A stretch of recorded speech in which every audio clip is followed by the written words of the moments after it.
For the second stitch, we're going to take our template again. We're going to line our template up according to the straight edge, and everywhere on the sides, at the bottom, we're just going to make a little dot all the way around.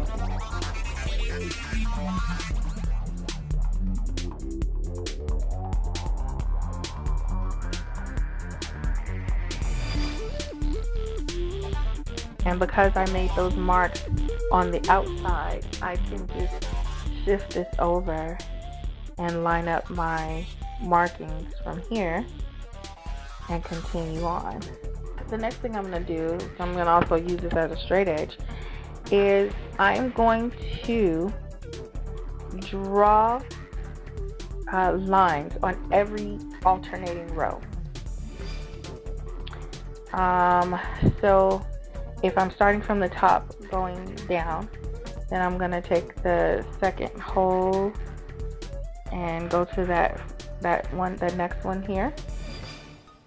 And I'm just going to keep doing that every other dot. So the 1 inch mark, I'm going to skip the second inch and go to the next one.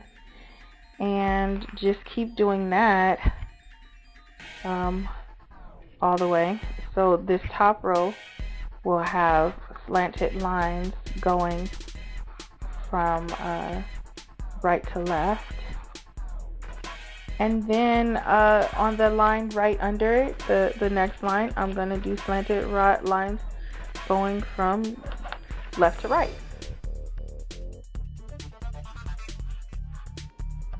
So whereas I started from the edge on this one, on the top row, now I'm going to come down and start from the middle. So I'm not drawing the wave like I did. I'm skipping every other dot on every row.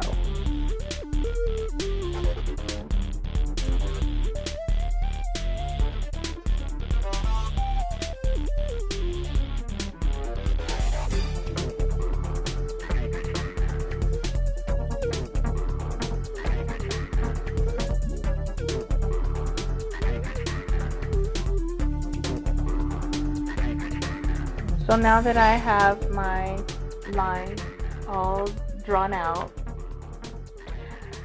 everywhere there is a slash, those 2 points will come together as a gather. But they'll come together with the gather going out. So then this first point here and the second point will come together that way. I'm going to come up through my second hole here,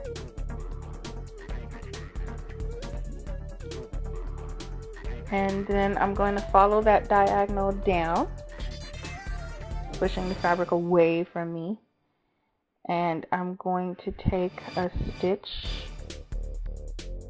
down and stitch up, and then I'm going to pull them together, and then I'm going to tack it or back stitch probably twice.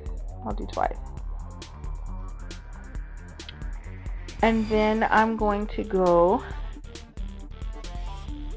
down to, if you'll see it here, and I have the next stitch there, there's a line there. I'm going to go down here, and I'm not going to gather this one, but I am going to go under and come up, or do a back stitch there. And I'm going to make sure that I don't pull it, but that stitch is just going to lay flat like that. And so then I'm going to back stitch there. I'm going to hold it in place, and I'm going to back stitch here. I'm going to do it twice. Okay. And then I'm going to take my thread, and I'm going to go back up to that first row. Remember, our diagonals on the first row are going from left to right, and the ones on the second row are going from right to left.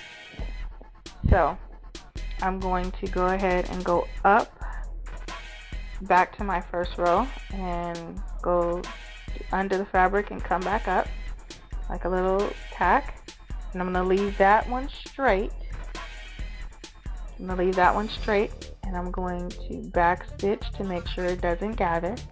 Then I'm going to go up the line, my diagonal drawn line, and I'm going to take a tack there, and this one I am going to gather. So everywhere there is a line is going to be a gather. I'm going to gather it together, and then I'm going to back stitch it.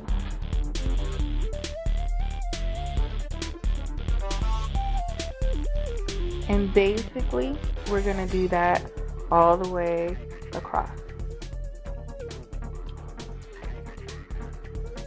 We're going to go to the next dot, and there's no line drawn, so we don't want to gather that, but we're going to tack it in place to make sure that doesn't gather, and then go down our diagonal line and gather the lines. We're just going to tack those.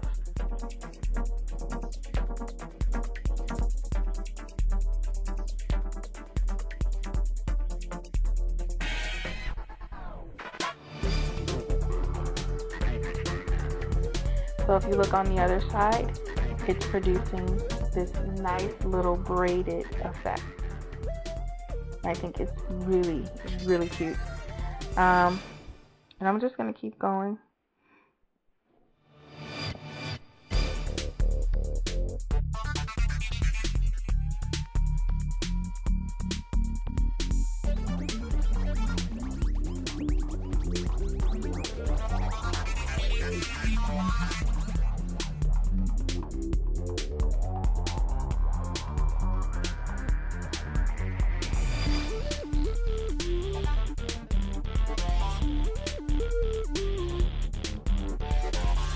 So then this is the sample of